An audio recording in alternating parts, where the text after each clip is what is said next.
I am swinging from a 7-story window, throwing parties in a 10-by-7 cell. It's astounding the lengths I'll go to convince the whole damn world I don't need anybody's help. Yeah, I am waving while I drown. Don't bother swimming out to save me, I will only drag you down. I'll try to use your body as a life raft, 'cause if there's room enough for one, there must be room enough for two. I'll sail the good ship you into the sunset, sipping on savory water till my liver turns blue. Sha-na-na, sha-na-na-na-na-na-na-na.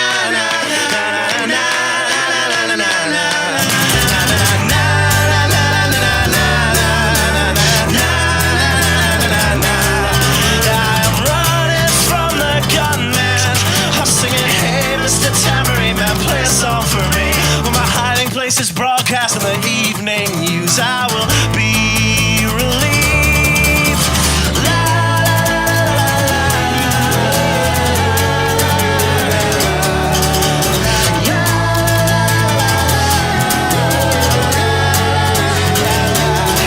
I am waving while I drown. Don't bother swimming out to save me, I will only drag you down. I'm waving while I drown.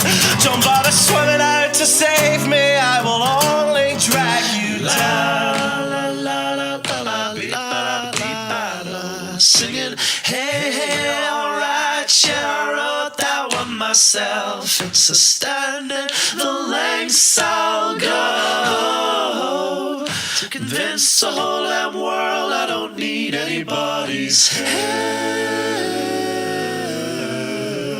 Fuck. All right, put down your pens, put down your pencils, step away from the keyboards and settle in for this week's episode of the Writer's Block. First and foremost, let me thank Low Tide Kava Bar for the kava that I drink on this and every episode of the Writer's Block. I would also like to thank Muddied Media for allowing me to do this show, and Don and Sally Wright for giving birth to me. Bula to all of the above. This week, I would like to welcome on a very good friend of mine, Mr. Kevin Cline from Ohio. Kevin, how are you, buddy? I'm great, Matt. Thanks for having me on. Yeah, man, it's great to have you on. You and I, we had been Facebook friends for God knows how long, and then we finally got a chance to meet in DC recently at YalCon, much like many of the guests I'm having on right now. Yeah. But I had been looking forward to meeting you since like the second week we were friends on Facebook, because your posts were really engaging and I was just really interested in reading what you were saying. I was like, I cannot wait to finally meet this person. Yeah, it was. We really did hit it off at YalCon. It was awesome. That's what those events are for, is some good networking. And I mean, like you said earlier when you were chit-chatting before the show, is Judge Napolitano is a great speaker and gives some really inspiring, gut-wrenching speeches on big government, or as he calls it, big government. And we skipped that to sit there and talk to each other for like an hour on a wide range of topics, and realized that we had some stuff to talk about on the show. So it was great to be able to come on. Yeah, and I think we covered every major issue going on. That's my MO. Is like I can give a short speech on just about every single thing. Yeah, that was we talked about trade war with China. We talked about immigration. We talked about just foreign wars in general. I mean, we talked about everything. I was just like, all right, I got to get this guy on. I can't wait. Yeah, that was a great conversation. You're probably one of the most engaging and interesting conversations I had the whole time I was at YalCon. And boy, there's a lot of them. You put a couple hundred libertarians in a convention center together, you get some interesting novels and speeches and conversations out of people. That's for sure. Oh man, yeah. I had Matt Delisio on a couple of weeks ago, and the only thing we talked about at YalCon was music. That was it. So when I had him on here, I just had him talking about music the entire time. I think we talked about Win at the Door for like 5 minutes, dead in the middle. And the rest of the time we were talking about the Doors and Led Zeppelin and the Beatles. And oh man, I'm sorry I missed that. I'll have to watch that episode, because that's my go-to genre is 60s and 70s anti-war revolution music. Oh, so yeah, no, You will probably enjoy that episode. We just talked about, we were talking about we were just like liberty and music bring people together as friends. Yeah. You have been doing some really incredible stuff. One, you're starting your second term as Senate of Kent State, in the Senate of Kent State. I want to make sure I'm saying that correctly. Yeah, so I'm the senator for my academic college at Kent State University is my university, and I'm on the undergraduate student government, which is obviously the student council, the student government body of Kent.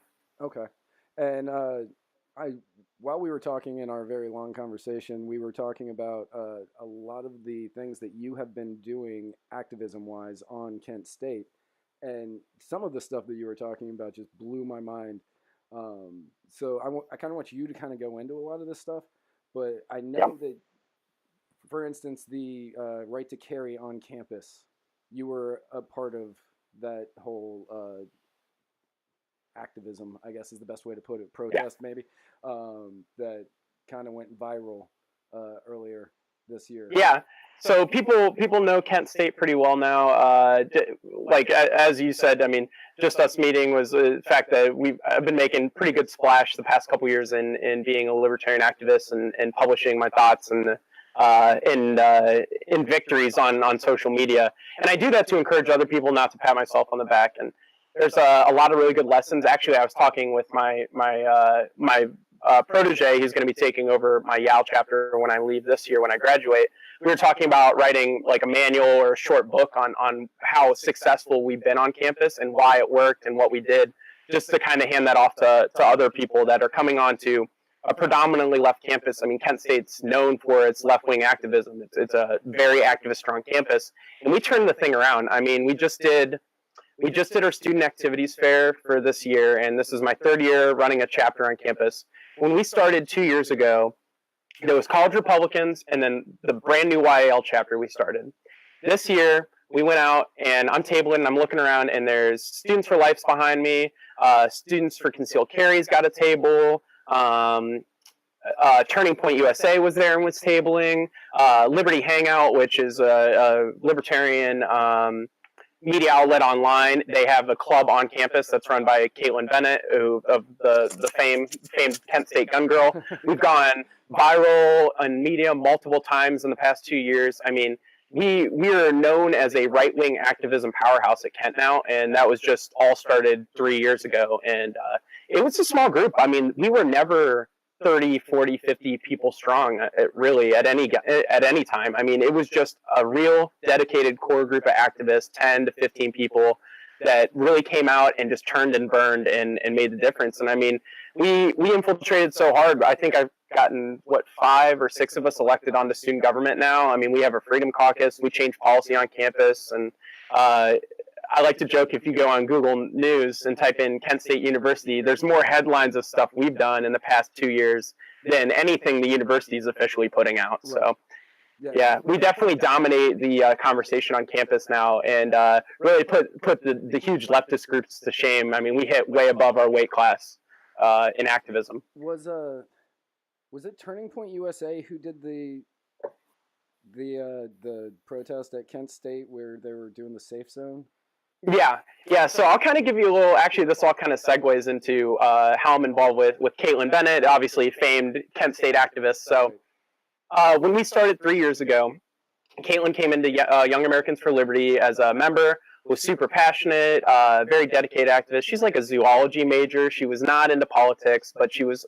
I'm Trump conservative. I'm frustrated with leftist nonsense on campus. I'm tired of sitting through liberal lectures, so I'm going to join your group. Typical story. So she comes in, we do our activism, she's getting trained, she's getting kind of radicalized with libertarianism, and she goes, okay, well, YL's been great, but there's no leadership position here for me right now, so I'm going to start a Turning Point chapter. And I said, great. I've trained you as an activist. I know you. We're really close. We're good friends. Let's do a coalition. You start your Turning Point chapter. Do your guys' messaging. We'll focus on educational for libertarianism, keep doing what we're doing, and we'll have a conservative coalition on campus, which is what we've been working toward ever since. Right. And now we're seeing the culmination of that, like I was talking about at the Student Org Fair. And I mean, the amount of signups we got this year, across the board with all of our organizations opposed to a couple years ago is incredible. I mean, I really think what we're doing is actually pulling conservative students into the campus because they realize that it's actually a space they can be comfortable in. They don't have to be scared to be there. But that's a little off track.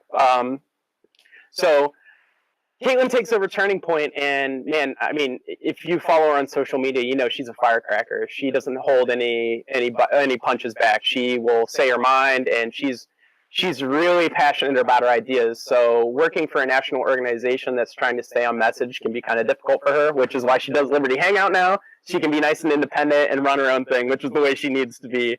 Never put a leash on that one. It's impossible. I saw she recently came out with a video. Actually, the day that we're actually recording this show, I think it came out this morning, where she was going around and she was asking people what they thought of the Kent State girl. Yeah, that was at that student organization fair. Okay. So that's I'll have to watch that. But that's that was them tabling for Liberty Hangout on campus at Kent State. Okay. Yeah, I watched that video today, and I've read her stuff online, and obviously I saw the photos because I think everybody saw. Yeah, I think the entire country saw the photos. That's all I hear about when I bring up Kent these days. Right, exactly. And, I mean, Jim Carrey. Painted a picture, and I was like, I can't believe that this has gone this far. But yeah, I was watching that video today. I had never heard her speak, and her voice was not what I was expecting. Really? It was not. No, I guess I know her before the fame, so I don't think about her that way. But I know her from Twitter and Facebook and all of that. So I'd never actually heard her speak. And then when I heard her voice, I was like, "Oh, that is not the intimidating voice I was expecting." No, I mean, you meet her, she's like, I mean, I'm a short guy, but she's a couple inches shorter than me, like 5'4" maybe, and she's just the sweetest blonde, curly-headed blonde girl you ever met. But I mean, underneath the blue eyes and the crazy curly blonde hair she's just fire. I mean, as far as like talking about punching above your weight class, I mean, that girl comes out swinging. She doesn't care who you are. She will go for the throat every time. Yeah. She's a really passionate activist, and I even told her this a couple weeks ago. We were chit-chatting, and I was talking about how proud I was of everything she'd done and how successful she's been. And I said, I think one of my greatest achievements from being an activist and a leader at Kent State is I get to say that I unleashed this terror of conservatism and libertarianism on the world because she way outshines me in impact and reach. And it's just beautiful to see a plant that you stuck in the ground really blossom into something beautiful. Right. And so that's the best achievement is leaving. I know when I leave Kent State this year, I'm going to leave behind a great legacy of just really powerhouse activism, powerhouse activists and leaders that's really going to continue fighting the good fight when I'm gone. And so the way I have it understood, the way that I understand it, I guess would be a better way to say that. The way that I understand it is that Kent State has a rule that you cannot carry if you are a student. Yeah, that's across the board in Ohio. That's every public campus is a gun-free zone, so quote unquote. But basically, it's just by campus policy because just like free speech, they can't restrict free speech on public grounds. You can't restrict the right to carry a firearm on public grounds. By state law, your concealed carry permit, my concealed carry permit, even as a non-student at other campuses, does not extend onto any campus. That's including like public high schools and elementary schools too. Right. So you can walk on to. I am blanking on every other college in the University of Ohio.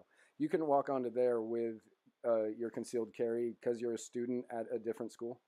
Well, no, still no concealed carry because the concealed carry law does not etch out, or it etches out an exception for schools that you're not allowed to conceal carry at schools. But if I wanted to throw on my AR-15 on my back, I could walk onto campus theoretically at Ohio State and have an open carry firearm because our Second Amendment right is allowed on public grounds in Ohio. Gotcha. So it's actually our First Amendment here in the Ohio Constitution. I thought you said because you were a student at a school, you couldn't do it at any of the schools. Yeah. Well, students are only restricted by the policies at their own school. It's a voluntary governance basically. So like policies at Kent State don't affect Ohio State students and vice versa. I could theoretically be punished by Kent State if I went and did an open carry march at Ohio State, but they would have no reason to do that. I mean, we've done open carry marches at other universities, and Kent would not risk the lawsuit to get into the weeds on that, because really what would happen is that we'd end up suing and getting more back. We would end up getting like full carry rights for students or something. So they're not going to, I'm not going to beat up on Kent. They've been amazing to us. They've not tried to restrict us, our clubs, our free speech or anything. It's just a disagreement and policy point. Of course, I want guns on campus, and they're never going to allow that. It's going to be a battle of wills until the end of the time, but maybe one day some court case will come down and say, yes, students have full constitutional rights and campuses can't restrict it, but we're not there yet, unfortunately. And a lot of the backlash that I found from the open carry rally that you guys have pulled on Kent State, a lot of the negative feedback people are saying are, do these people know the history of Kent State? And yeah. I'm like, do you know the history of Kent State? Because that was the government. Yeah, they like to forget that part. They just think these people they're really irrational. They see gun and they think scary. They don't think about like what our obvious talking points are is good guy with a gun versus bad guy with a gun, and you have a personal right to self-defense, and the police aren't always going to be there. I mean, there's a whole bunch of reasons why obviously utilizing a gun for your own self-defense is a good thing. But for them, they just think, wow, there was kids shot here, there was students shot here, guns are bad, they shoot people.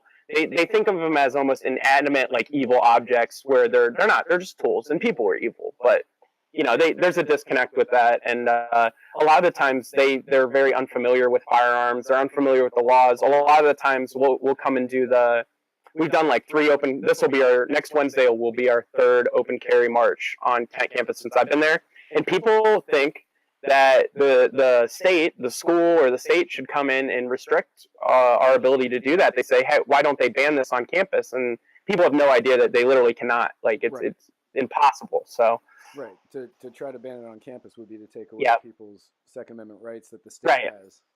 So it wouldn't make sense.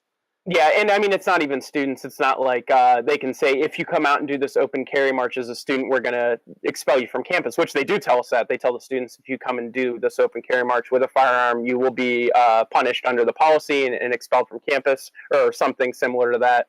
But as far as regular citizens, just random Joe Schmo is protected by the Second Amendment. He can come stroll through campus with an AR on his back any day. Granted, if you stroll around on campus with an AR, you're probably going to get, well, maybe not arrested, but at least challenged, because obviously that's a little weird. But might be detained in some way. Yeah, I mean, even me as a student, if I see somebody strolling around with AR-15, I'm probably going to make a call like, hey, this guy, you might want to see what his intentions are. Is he here for good stuff or bad stuff?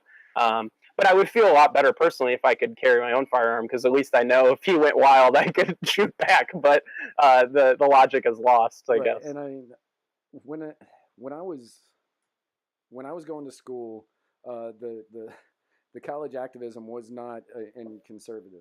There was no conservative college activism. No, this is new. I mean, this is just since like 2008 or 9. This has started happening. I remember walking. I did my freshman year at George Mason University. And when I was walking through campus, I remember getting stopped by a guy who was tabling for Lyndon LaRouche. I got nothing on that one. That'll give you an idea on when I was a freshman. But he was tabling. Wait, was that pre or post Ralph Nader? Because that's the last goofy leftist candidate I remember.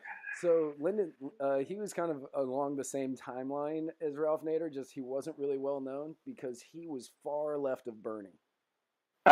He was so far left of Bernie, and everything was, we need to be communist, and everybody just, what's the quote? To each his ability, to each his need, or whatever. Oh yeah, to each his need is. I know what you're talking about. I can't remember the quote. I don't remember the exact quote off the top of my head, but I was this 18-year-old, completely timid. I had no idea what to say to people, and I didn't understand it when people talked at me really quickly. Yeah. Which I find that hilarious now with the way that I talk. But, right?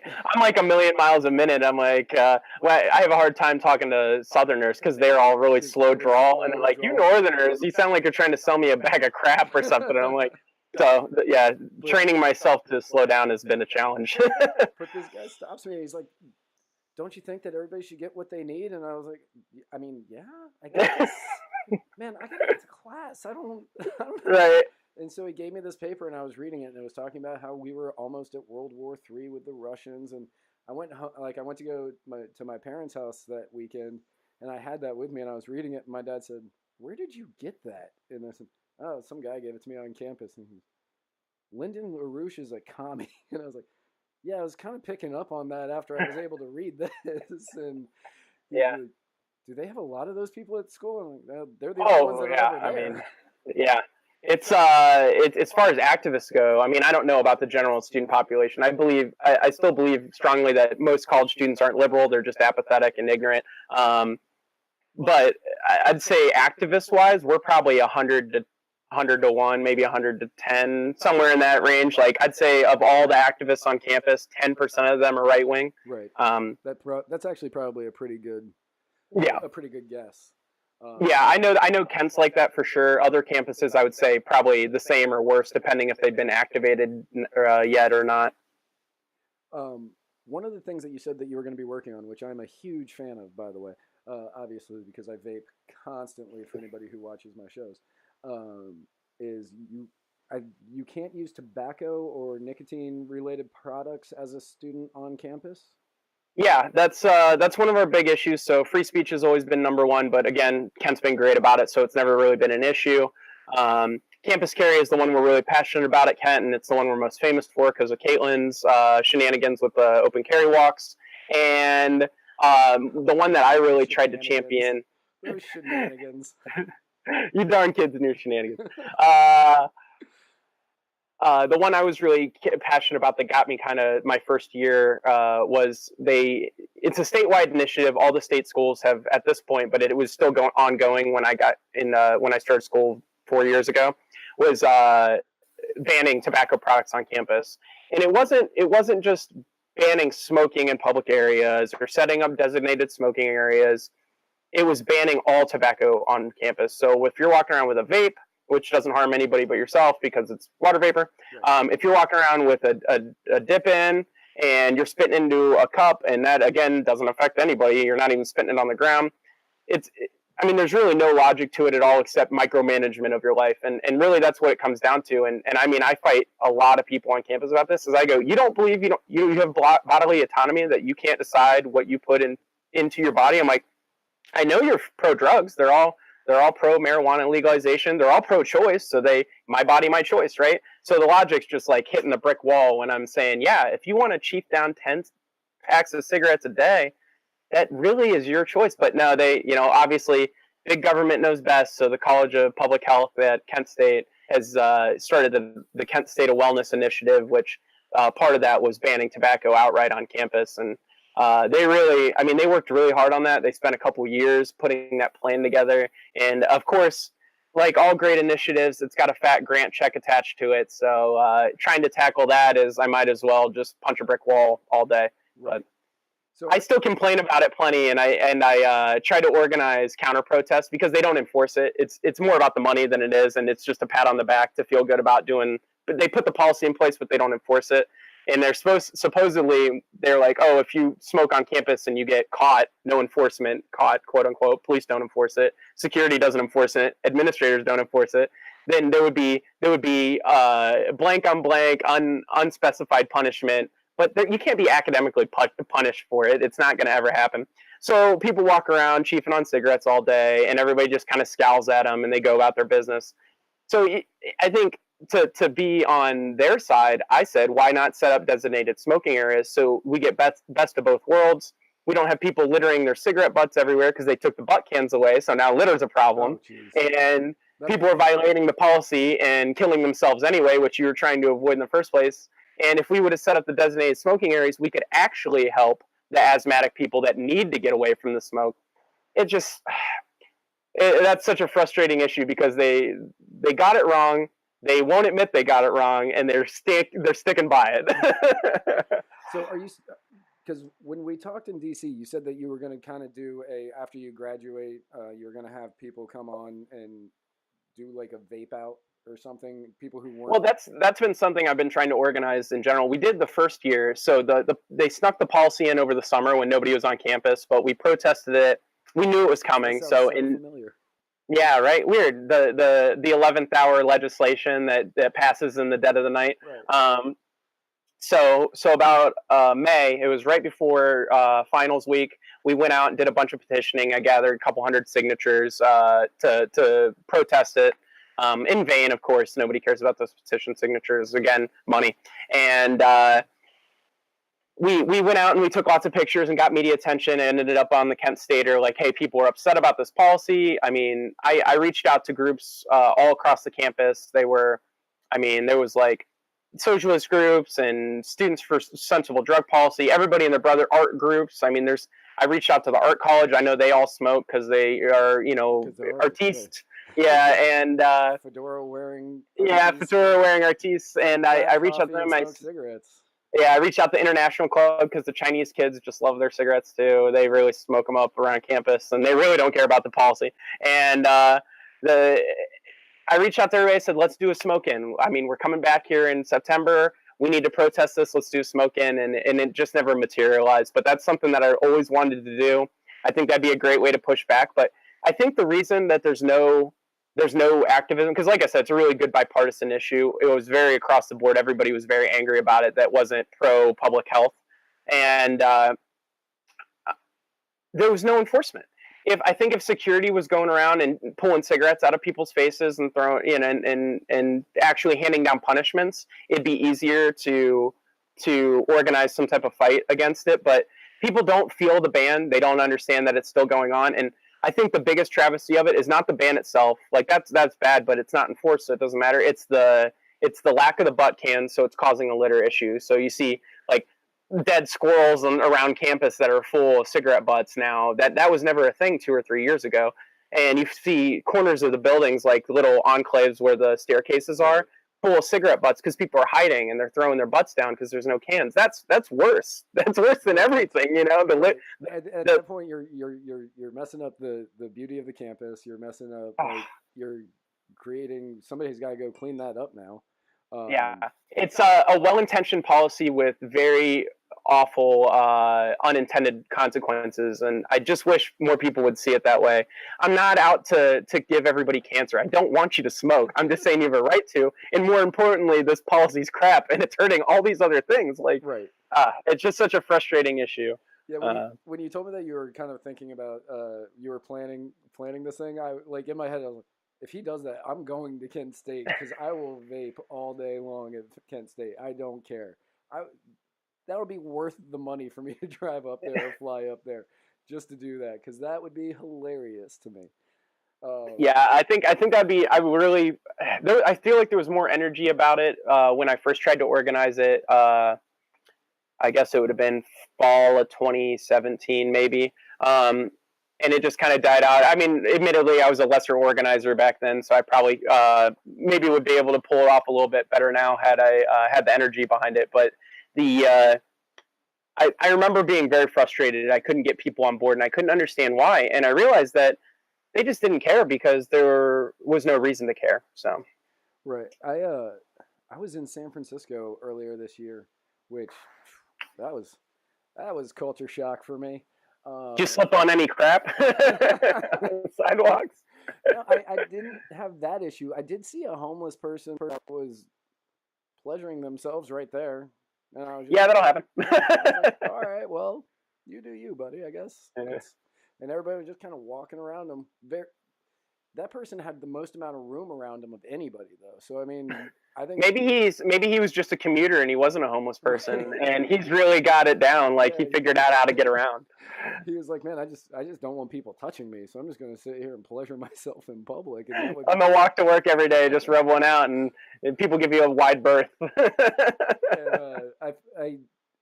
A lot of places in San Francisco, oddly enough, don't want you to vape there. Weird.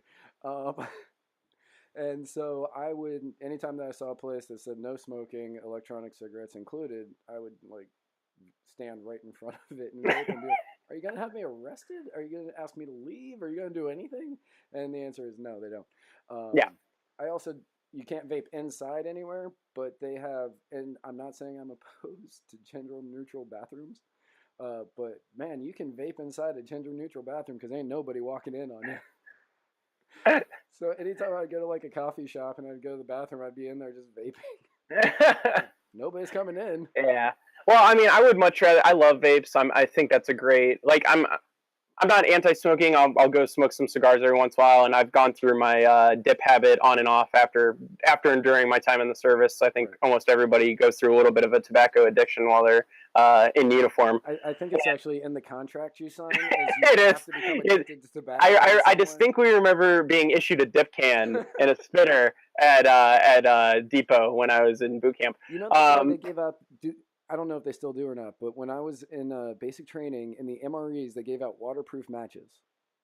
Yeah, those are still in there. Those are in there for smokers. Oh, yeah, that makes sense, I guess. That's why they're in. I always just had a bunch of them because I didn't smoke, so I just have like a bunch of extra packs of matches for no reason. Like we weren't allowed to smoke during basic or anything, but like I had this collection of them, and they said you have to turn those in, so I started mailing them back home. Because I was like, I want these. They're yeah. I mean, they're not pretty nice matches. I mean, they're probably pretty expensive. God knows if it's a government contract, they pay 10 times extra for them. So those are valuable matches there. But I don't even remember what we were talking about. Vaping and smoking. Yeah, I'm a huge advocate of vaping, and I think smoking is a disgusting habit. And I love that free market has given us the solution to help save some lives and make people a little bit healthier. My roommate, who was a pack-a-day cowboy killer smoker from the Marine Corps, started vaping a couple months ago, and it's a lot nicer not having that wafting tar stench rolling through the house all the time. Right. So, I mean, vaping is great. I wish there was more voluntary acceptance of it, is allowing people to vape inside. I mean, they banned smoking inside in most states years ago. I mean, I think Ohio banned it in the mid-2000s. So I would much rather see people be able to vape inside, and that would discourage them from smoking, because especially around here in the winter, being able to vape inside keeps you from having to walk out and have a smoke break outside, and that's a big incentive. A big incentive. I wasn't living as far north as you, so I was in Northern Virginia, D.C. area, and when I quit smoking initially, I did it in the winter because I was like, I'm not stepping outside. Mm-hmm. And it was just like after a while, I was like, okay, well, I don't need a cigarette anymore. And then I picked up smoking again later because it got warm. And but it's a social thing. I think that's why the service guys do it. It's a social thing. Yeah. And it's also the way I explained it to somebody once was, they were like, why'd you start smoking? And I said, oh, because I was allowed a 10-minute break every hour if I smoked. If I didn't get that break. So no break. Yeah. I would just start smoking. Yeah, I would to get the same thing on the shift, to get the break. I would walk outside, bum a cigarette, and have it in my hand and not light it. And I would just have it in my hand the whole time and be sitting there taking my 10-minute break, talking, have the cigarette in my hand, and go, oh, I never lit it, haha, stuff it back in my pocket and walk back in the ship. So, I mean, whatever it takes to get out of the engine room or whatever pit I was stuck in at the time. Right. No, I totally understand that. So you were in the Coast Guard. Yeah, right? Yeah, I did 4 years of active, and I'm on my third year in the reserves. Okay, and do you have 2 years left on your 3 years? I have like a year left on my contract. I'm trying to separate and go into the IRR a little bit early. I'm going to focus on school and finding some employment here after I graduate. Probably going to move. I'm stationed in Cleveland, so if I move, I might not be near a place I can drill at, and I don't really want to transfer. So. I mean, it's been a great time. The Coast Guard's given me a lot of opportunity, paid for my school with the GI Bill. So I really have no complaints, minus some of the drug war stuff and some violations and some Fourth Amendments. I mean, I have my moral complaints being a libertarian. Actually, I wasn't one until I was in the Coast Guard, and I did some stuff I wasn't too proud of anymore. And I was like, wait a second, this isn't right. So I like to tell people I came by my libertarianism honestly. I never picked up a book. I never read any Hayek or Bastiat or anything. I just figured it out being in the service, and just realizing what I was doing probably wasn't quite right. Yeah, that's funny that you said the drug war thing, because that's what I was getting ready to segue into. Yeah, that always comes up. I think I'm the only person that works for YAL right now that has fought on both sides of the drug war. You're stopping drugs from coming in and getting people arrested, and then you're fighting for all drugs to be free. Right, exactly. So I've been on both sides of that issue, and it's a unique position being a counter-narcotics service of the federal government and then fighting to legalize all drugs. Yeah. when you told me that when we were talking, I was like, that is the funniest. That is so Yeah. brilliant. That is so good. Yeah, it's a great line. It'll kill one day in a stump speech, I think. So for students who are like freshmen, sophomores, or young students who are just kind of coming in, how do you recommend that they get the kind of successes that you've gotten? Because some of the stuff that you've done has been it's just been impressive. And I know that you're very, very adamant about your activism. And libertarianism, so much to say we should just disband the student government, I believe is. Oh, absolutely. Yeah. I mean, I'm every year I go, we should definitely go ahead and disband this bad boy. And everybody kind of looks at me funny and I'm like, what? Did you think I was going to say something different this year? Yeah. I'm like, I'm here to wreck the system, not to be a part of it. Yeah, as much as I love parliamentarianism and writing legislation and standing up in my suit and fighting the good fight and waving the papers and all that stuff, at the end of the day, I'm still got my anarchist streak, and if I could tear it all down and burn it, I definitely would. Yeah. So for the new students coming in, what do you recommend that they do in order to get the same sort of results that you've achieved over the course of your schooling? Yeah. I'll say the same thing that I tell when I go and do constituent stump speeches with the freshmen. I always tell them the same thing. I say, get involved. It's so easy to get into your own little bubble on campus. You get on campus, you're like, I'm going to go to class and I'm going to go back to my dorm. And maybe you'll have some friends and social stuff, or maybe you don't. And you just go back and you do your homework and you watch Netflix and you just that's what you do. You go to school to go to school. Don't do that to yourself. I think kids rob themselves doing that. I think I'd say like 15% of our campus is active in student life, and it makes a world of difference. I mean, we see that our students that are involved in campus life get better grades, they're better retention, they are more likely to graduate, they're happier, they do more on campus, they get more job prospects when they get out of school. So if any incoming freshmen or students are watching this, my one piece of advice from this whole discussion is going to be get involved on campus. And if you don't, you're robbing yourself. So do that. That's just the general blanket. I don't even care what your politics are. I tell people, like, join the Pokemon Go club if you want to. Just get involved. So do that. We have a huge LARPing club at Kent, by the way. So if you ever show up at Kent campus and you see people beating the tar out of each other with foam swords, it's perfectly normal. I'm going to have to stop you. For anybody that's like in my generation or older that watches me, LARPing means live action role play. Just in case you don't know, if you're not involved in that lingo, I learned that not too long ago, actually.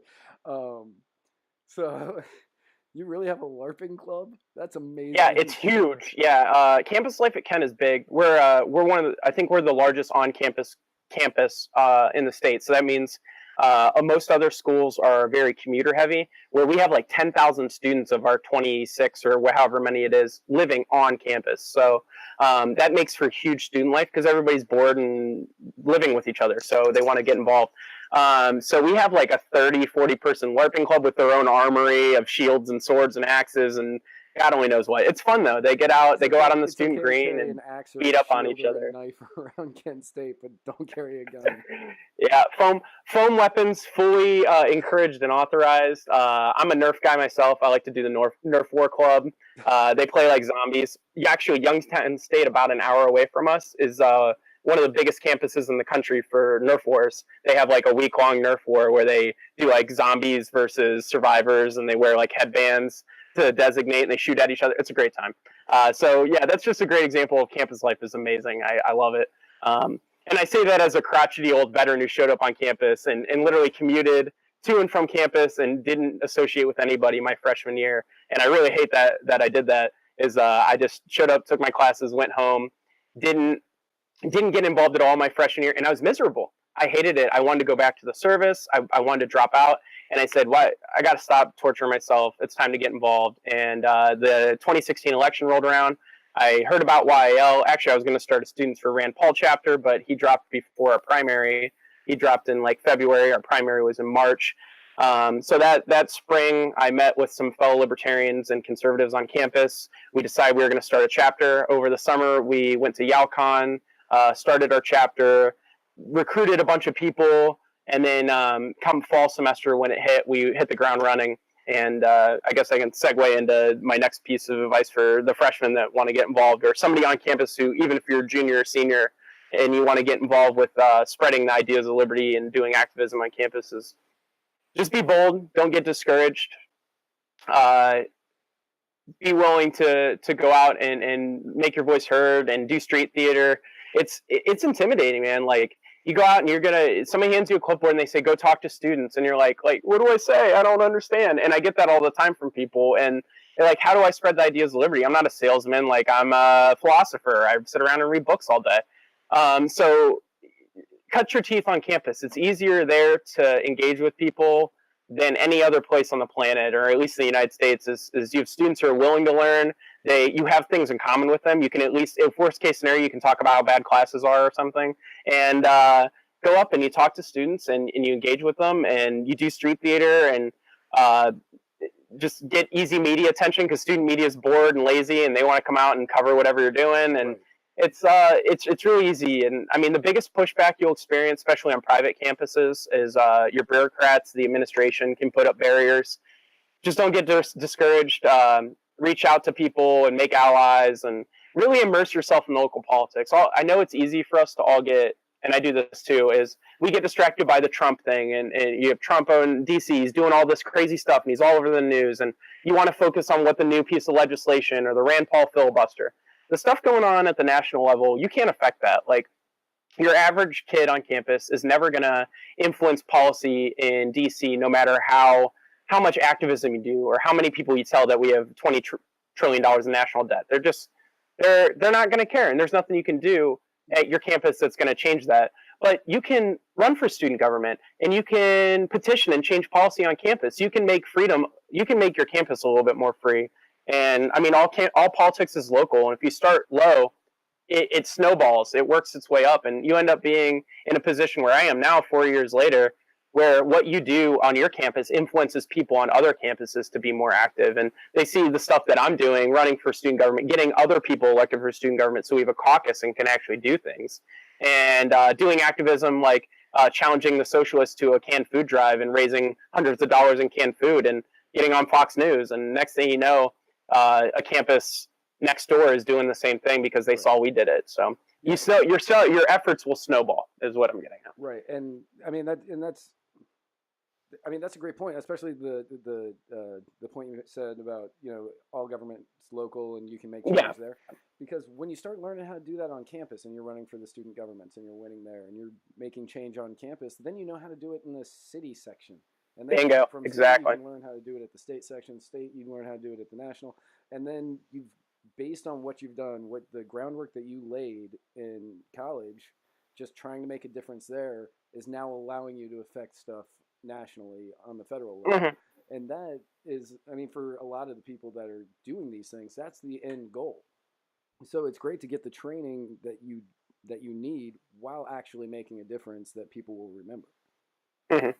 I see that a lot in like political science students, for example, in my own college at school, is they're there and they go, oh, I want to go to DC. I want to go off and save the world. And I said, you're not going to do shit in DC. You're going to show up and you're going to get whatever, some like low level position as a press aide or a legislative aide or a receptionist at a think tank.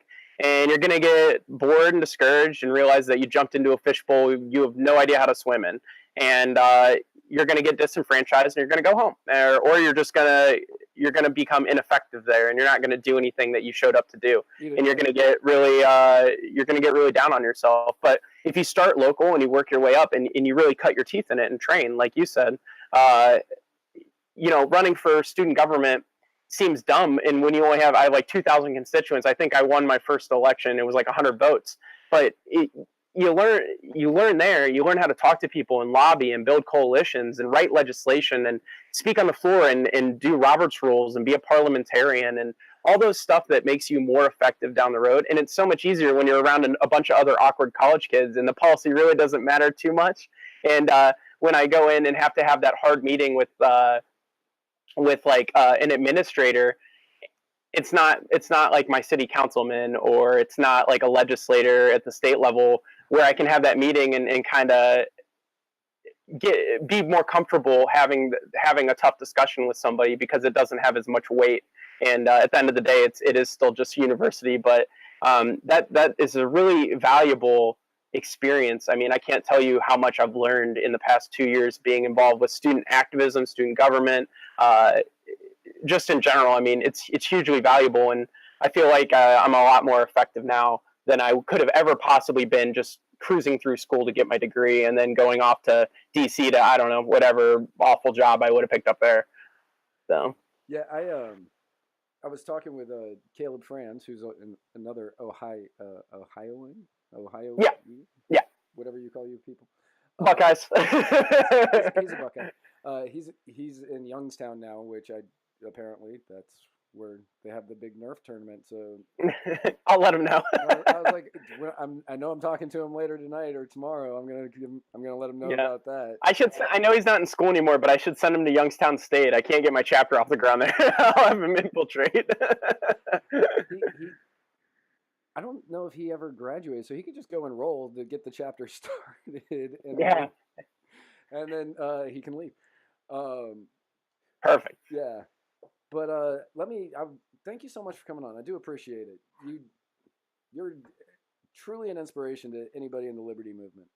And I appreciate that, man. I really do. I want to I don't do it to be a figure to be inspirational. I think it's just a result of a lot of hard work and trying to be as effective as possible. So I encourage other people to try to do the same. And you can't.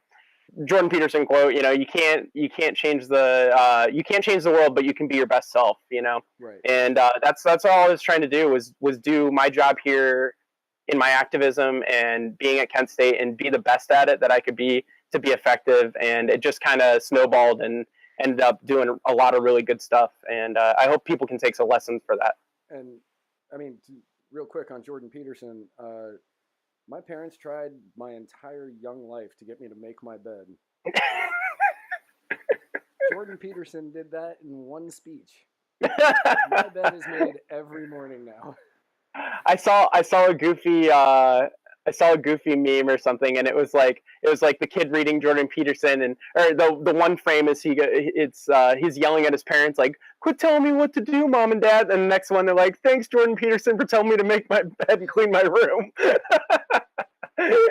But it's true, for whatever reason, that guy's just super inspirational to kind of disenfranchised and lost young men. So he's a great intellectual leader. He's teaching a lot of guys that didn't have adequate parenting to be good men. So thank God that guy's around. We needed him. He's doing amazing work. And yeah, he's a great leader for us. I appreciate his work, and his intellectualism is fantastic. Yeah, I wish I could afford to go see him speak whenever he's in town. I wish I could afford to bring him on campus. I mean, that would be amazing. We're looking at a speaker for the spring, and we brought Austin Peterson last semester. I would love to bring Jordan Peterson. I don't know how much he is. Like, every time I ask Petersons, don't you? Huh?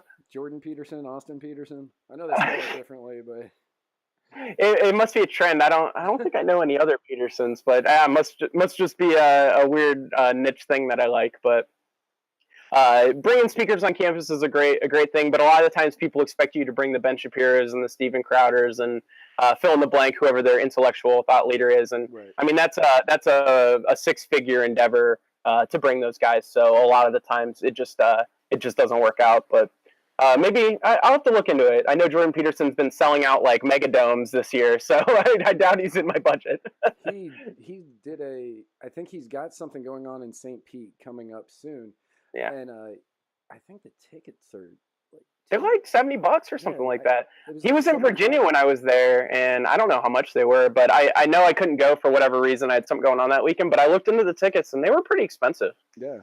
Yeah, and it's like where he's doing it is, I think it's at the Mahaffey Theater, which is kind of like an orchestra theater thing. So it's not like a stadium or by any means. So it's like on the floor level, they're like $250. If you want the balcony, $70, because it only holds like 3,000-4,000 people. So I mean, just the thought of a psychologist and just like an intellectual filling a 3,000 to 5,000 person venue is insane. It's Like, crazy. that is just mind You've got blowing. a Canadian psychologist who talks like a Muppet that is able to fill these events. And when I first heard about this guy, I was like, okay, whatever. And then I started listening to him, and I was just like, he's got the weirdest voice I've ever heard, but man, he's got great points. Yeah. Well, I'm actually kind of scared. So I'm God, I hope this doesn't bite me in the ass later, but I'm non-religious. I consider myself atheist, but I'm not militantly anti-religious. So I'm definitely open to it. I've just never been convinced. So I'm kind of just like waiting. And I've heard that Jordan Peterson's series on Christianity, he's got like a multi-part series on his YouTube channel about Christianity. I guess it's converted a lot of people, so I'm kind of terrified to listen to it because I feel like it might Christian pill me. Right? Yeah. I also am. I guess deist would be the way to put it. Like, Yeah, that's probably more accurate. I hate using atheists because most of them are like super hard left, like I would burn down every church and kill every Christian kind of atheist, which I am not that way at all. Vegans of religion. Yeah. I'm non-religious. I'm.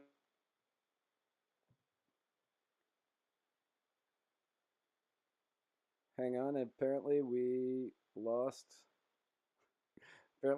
Kevin. Mr. Matt. Oh, there we go. Okay, we're back. Okay. I don't have any video on you, but okay. I can see you now. It just popped back up. So. Yeah, I don't have video on you, but whatever. Not a biggie. Okay. Well, I mean, as long as you can hear me, that's the main thing. Right. But yeah, so. Oh God, yeah. So I'm a deist, and it's like I do believe that there could be something out there. I just don't know for certain, and I don't want to say that there is no God because I don't want to be wrong. But at the same time, I'm like I don't really know which one I believe in, and I kind of like having that freedom, and I'd be afraid that Jordan Peterson would be able to get me. Yeah, me too. I'm actually kind of terrified about it, but I've always been open to the idea, and I've actually even at times felt like there's people talk about spiritual health too, and I feel like I do have a bit of a calling that I could probably use some spiritual help in my life, but I've never found a convincing messenger for it. So I think since I'm already open to Jordan Peterson's style of messaging and stuff like that, I think he would probably be a good gateway drug for me if I wanted to go down that rabbit hole. I don't know if I'm ready yet, but like I said, I'm not anti-religious, and I would say all the evidence I can tell is no God, but I'm not saying that it's not possible. I just haven't heard a good convincing argument yet. I'm always open. Like I'll tell people, I'm like one good argument away from being like a full socialist. That you just got to have one convincing guy show up and really sell it for me. And I'm like, hey, I mean, if you're right, you're right. I mean, it's true. It is true. Like if you can get one person that comes at me with any argument that's not you're going to go to hell or the Bible says. Right. Yeah. And you can actually get me. I'll probably switch right then. Yeah. Well, he did get me on the one thing that he has sold me on is being individually virtuous. So probably when I came in as a libertarian, I was probably more libertine, just kind of like, I guess the alt-right would call it a degenerate now, but I was just like, oh, liberty for the sake of liberty. But really, I mean, it's not about rights. It's about responsibilities. It's about being virtuous. And I like to say I'm a young American for personal responsibility. Liberty is important too, but if you don't face the consequences of your actions, it's all for naught. It doesn't matter. Because most people my age, millennials, I would consider them libertarian in practice. Most of them are live and let live. They want to do their own thing and be left alone, but they don't want to deal with the consequences. Man, they hate responsibility. Right. It's the responsibility where everything falls apart. That's where it falls apart. Yeah, so that's. I think we're good on the liberty. Everybody's really good at doing their own thing and leaving each other alone for the most part. I mean, we're the lonely generation for sure. We just kind of do our own stuff and deal transactionally, and nobody bothers anybody, and not a lot of judgment anymore these days. But yeah, people don't want to pay for their shit, and that's a problem. We got to figure that out. God, who was I talking to? I was talking to somebody recently, and they were very libertarian up until they said, "But I think healthcare and education should be free." Right. I hear that all the time, man. It's like I come at them with the liberty message, and obviously I start out really slow, and I'm introducing some random college kid to what is libertarianism, and I got them on civil liberties, I got them on rights, and all this other stuff, free choice, and they want to do all this good stuff. But as soon as we start talking about, well, the government's got to be small, and taxes got to be low, and there can't be any services, and then they're thinking, well, who's going to pay for my college? Right. Well, you are. Who's going to pay for your health care? Well, you are. And then it's all, after that, it's no go, and they're not about it. So we're a very libertarian socialist generation, but we're not libertarians quite yet. So that's an area we got to figure out. Right, and that's actually that's been the biggest issue that I've had to hurdle. And it doesn't matter that I can say, if you give free education away, everybody gets the education, which basically makes the college degree meaningless. And then you're going to have to go for masters or doctorates in order to get like the low level jobs. Like, they don't care about that. They're like, well, no, education should be free so everybody can get better jobs. And I'm like, that's not, you're going to have an influx of, no, okay. Yeah. Well, it's the same. Like, I was doing some petitioning for a ballot initiative, and I was talking about cutting legislator pay in Michigan. And I went up to this kid, and I'm talking to him, and I said, yeah, we want to cut the pay of the legislator, and it's going to save the state $10 million a year and all this good stuff. And he goes, well, why would we want to take money out of the economy? And I'm like, that's not how that works, man. You can't just dump money into the economy. I think you're confused. Like, it's already there. They just stole it, then gave it back. And I'm like, yeah, you're lost. We're not going to talk anymore. Right. we're in the weeds of inflation. That made my brain hurt so bad. Yeah, but no, it makes it's hard to argue against that logic. Not because it makes any sense, but because it's so simple, dumb people believe it. Right. And when it comes to that, healthcare should be free. It's not a logical stance. There's no good policy behind it. It's a feeling. It's, I'm sick and I need to be taken care of and I can't afford it. That's all that it stops. That's where it stops. There's no how is this going to get paid for? There's no, oh, this affects supply and demand and incentives. Because when you get into the weeds on that, then you beat them every time. But people don't vote like that. They don't think about policy like that. They think what sounds right, what feels right. That's a hurdle, and unfortunately, the apathetic and uninformed voter is not always going to understand the good economic arguments for the things we're talking about. You know, it's the I before E theory of intelligence before emotion, but most people vote E before I. Yeah, of course, yeah, and it's funny. I can't remember. I was doing some messaging class. We were talking about marketing or something, and the same part of your brain that's triggered by logical arguments is triggered by emotional arguments. I mean, most people, libertarians would probably be the exception, and I think it's because we lack empathy for a lot of things. So our brains are wired a little bit differently, but people, like, their logic center is triggered by the same thing as their emotion center, so there's really no difference in that feeling for them. Huh, I didn't know that. That's interesting.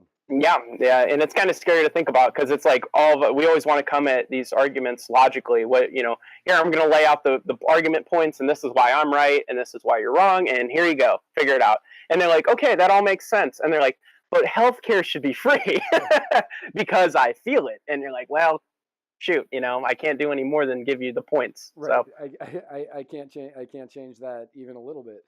Yeah, it's in their heart, man. It's hearts and minds, and we can do the minds, but we got to change hearts too. Right. And that's it's a tough battle. It is, because essentially what you're trying to reprogram them to realize that we aren't trying to hurt people. We're actually trying to help them just without the federal government. And they've been so ingrained in knowing that the federal government is the only way that these people can get help that they're just like, well, you'd be hurting these people by doing this. It's like, no, we're going to make them more self-sufficient and make them more successful and make them, just better in every conceivable way without the help of federal government and literally taking more money out of your pocket. Yeah, it's I think that's important that we try to tackle our positions with a sense of empathy.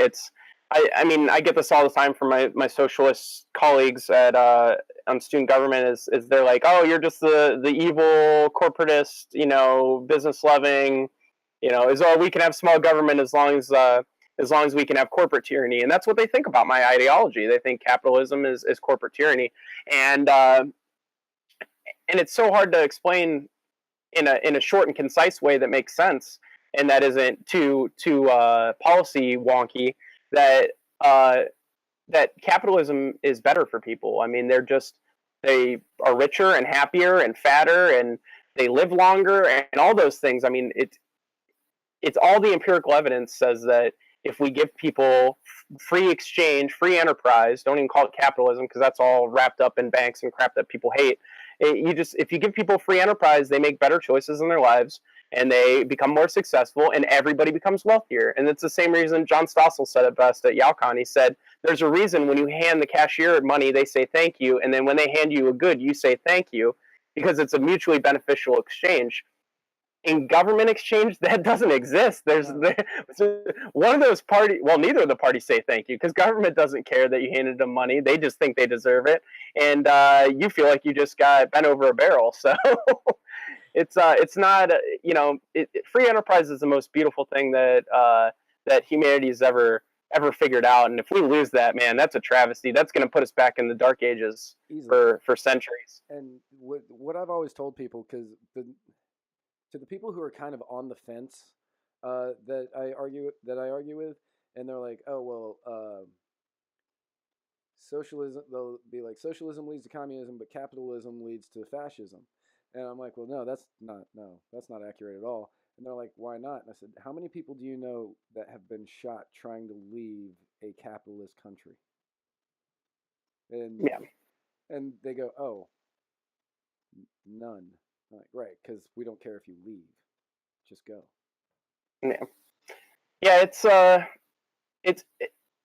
I think that's the big messaging hurdle we have is just, especially against the left, not our own messaging. I mean, we have a lot of hurdles there, but against leftist messaging is people still fundamentally believe that the liberal message, that the socialist message is inherently more kind, and that it's better for poor people, that the left just takes care of poor people. And people think that the right wing or capitalism and free enterprise and stuff is inherently bad for people because it creates a meritocracy and it puts some people on the bottom. And they just don't see that rising tides raise all ships. Right. The poorest people are still vastly richer under capitalism, and that's just, it's so hard I don't know where that disconnect is they just don't realize how rich our poorest people really are. Yeah, and as people are like, oh, it just makes the rich richer, and yeah, it does. But I think Ben Shapiro was the one that I saw do this, where he was like, yeah, the rich go up like this, but the poor are also going up at the same rate. Yeah.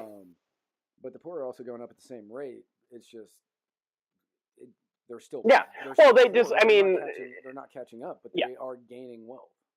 Yeah, well, when their entire ideology on the left, liberal to full communist, is all based on equality. So having a hierarchy where you have a line of people that are here and a line of people here, and they're both rising, is still bad because they want them here and rising. Right. So no matter what, it's the tale of two cities. Is, oh, the rich are getting richer and the poor are getting poorer. It's like, no, they're just in their spot in society because people are going to be down here and people are going to be in the middle. You have that nice big middle class, it should be big.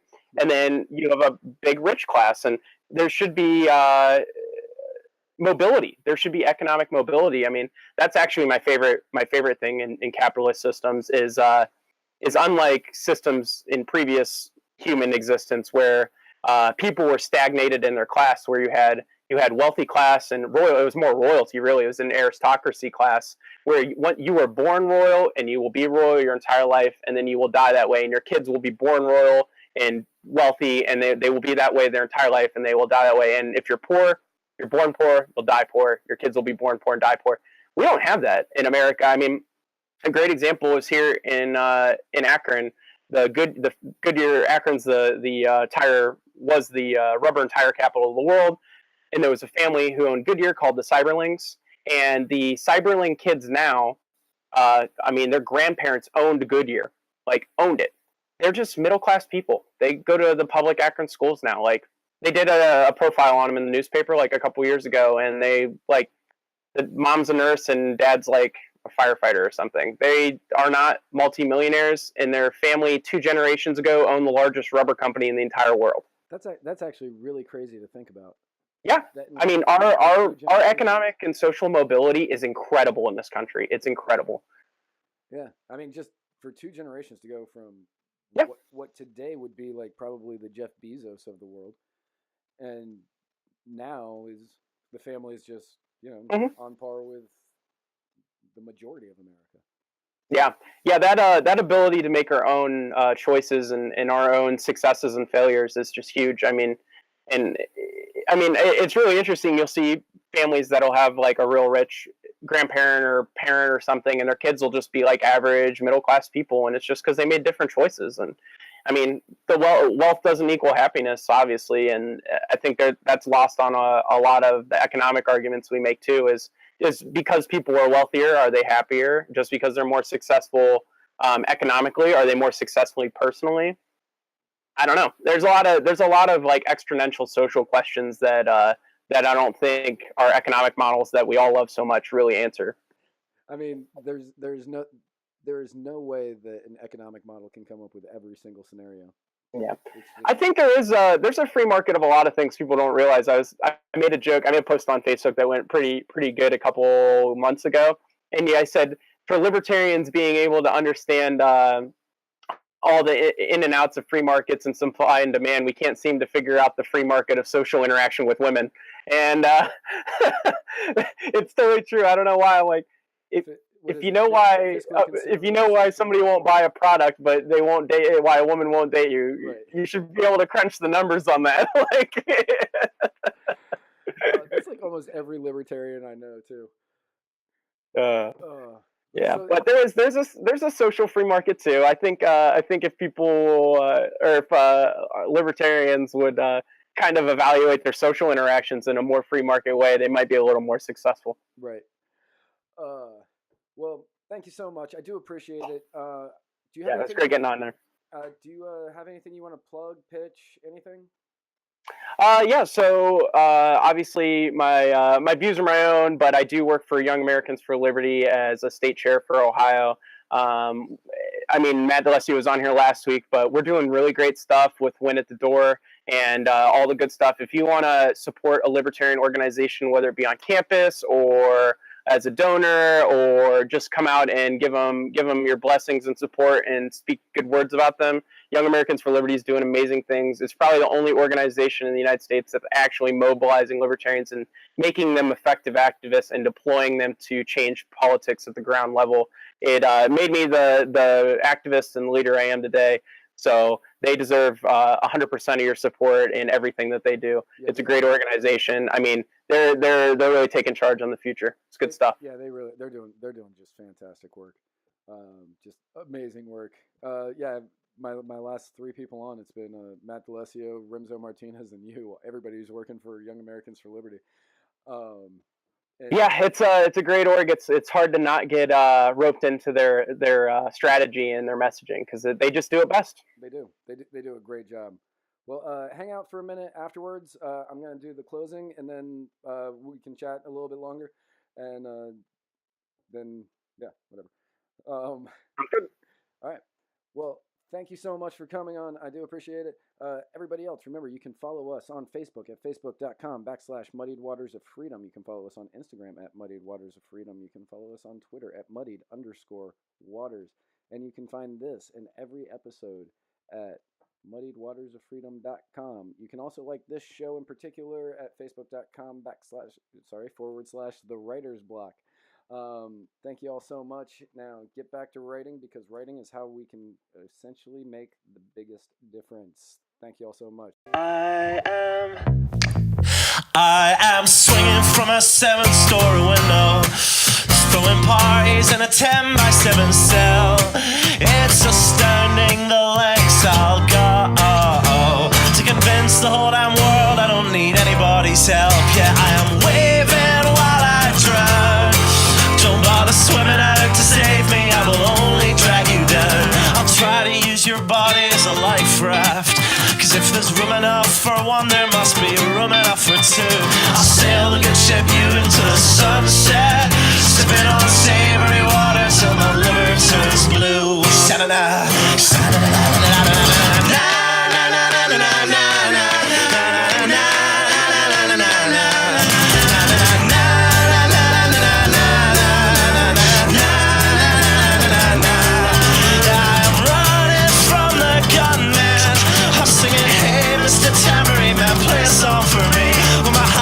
Is broadcast in the evening news. I will be relieved.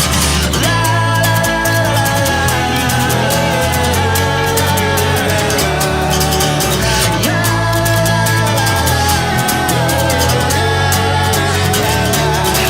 I am waving while I drown. Don't bother swimming out to save me, I will only drag you down. I'm waving while I drown.